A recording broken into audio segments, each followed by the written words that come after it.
US government dia. Jadi banyak sekali kebijakan-kebijakan pemerintah Amerika Serikat itu berdasarkan konsultasi dari dibuatkan dokumen arah kebijakan itu oleh Rand Corporation ini. Oke. Nah, jadi saya misalnya ambil contoh dokumen tentang Rand Corporation itu Civil Democratic Islam, kemudian Building Moderate Muslim, ya. Dokumen itu kan terbitnya 2003, 2007 ya. Oh, setelah peristiwa itu sih. Enggak, maksudnya itu dokumen lama atau dokumen baru? Dokumennya terbitnya 2003, ada yang 2003, ada yang 2007, ada yang 2008, dia kan terbit terus tuh. Dan itu kajian tahun itu juga? Kajian tahun itu juga. Okay. Jadi dia bukan dokumen yang revealed setelah 30 tahun. Oh, bukan. Oke. Itu memang mereka disewa oleh Pentagon, oleh Kementerian Luar Negeri Amerika untuk bagaimana bersikap dan menyikapi dunia Islam dalam konteks ini tadi.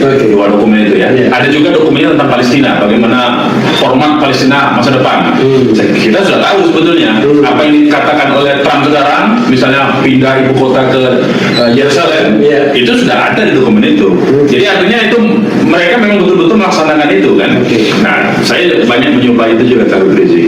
Bagaimana strategi dari dunia barat lah kita katakan itu ya terhadap dunia Islam, memecah-mecah dunia Islam menjadi 4 kelompok, misalnya kelompok fundamentalis yang harus dimusuhi habis-habisan, harus dikerdilkan, kelompok tradisionalis yang digadang-gadang tapi digunakan bukan untuk bukan untuk diangkat sesungguhnya, tapi digadang-gadang untuk menghantam kelompok yang mereka sebut sebagai fundamentalis. Itu ada dalam dokumen itu. Kemudian kelompok modernis yang digadang-gadang untuk nanti jadi pemimpin di dalam setiap negeri-negeri Muslim. Kemudian ada kelompok sekularis yang patut Muslim tapi sekuler, tapi ini pun tetap diwaspadai menurut dokumen. Jadi saya banyak memberikan itu juga kepada Habib Rizik kan. Ini dokumen-dokumen dari orang-orang Barat saya bilang terhadap dunia. Jadi bukan cuma Indonesia, itu berlaku di seluruh dunia Islam, baik di Timur Tengah maupun ini. Dan itu masalah pokoknya itu kenapa saya artinya tadi itu istilahnya tersesat di dunia ini tadi. Saya lihat itu mendekati kebenaran.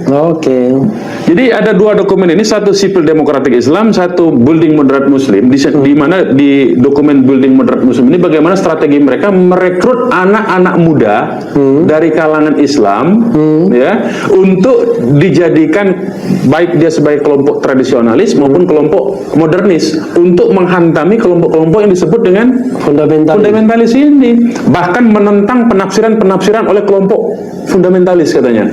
Disuruh tentang. Jadi dibiayai, disupport, dikasih publikasi, dikasih sediakan dana, mereka juga bekerja sama dengan media-media mainstream. Dan itu semua saya lihat terjadi di Indonesia. Itu problemnya. Terjadi. Bagaimana media? Misalnya ya, kalau saya ini terlepas dari nilainya ya. Jadi kalau di Indonesia yang dimaksud dengan kelompok fundamentalis itu FPI. Menurut mereka begitu. Jadi mereka punya kategori kira-kira begini. Yang disebut fundamentalis kalau menyuarakan syariat Islam dan khilafah. Itu fundamentalis. Itu fundamentalis bagi mereka. Bagi mereka ya. Berarti FPI menyuarakan khilafah. FPI ini kan menyuarakan syariat Islam. Ya, khilafah kan ada di ininya, ada di anggaran dasar divisi misi. Kan itu yang diributkan oleh kelompok-kelompok yang nanti saya disebut itu sampai tadi. pada bagian itu ya, bagian politik FPI. Itu perlu penjelasan ini tuh.